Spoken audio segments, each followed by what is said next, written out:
To drill into the corner of wood without your hole saw slipping or tilting, glue a small wood block as a temporary guide exactly where you want the hole.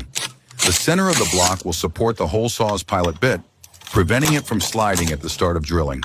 Once the circular groove is established, remove the block and continue cutting normally. This simple technique ensures straight, safe, and precise holes, even in tricky corners.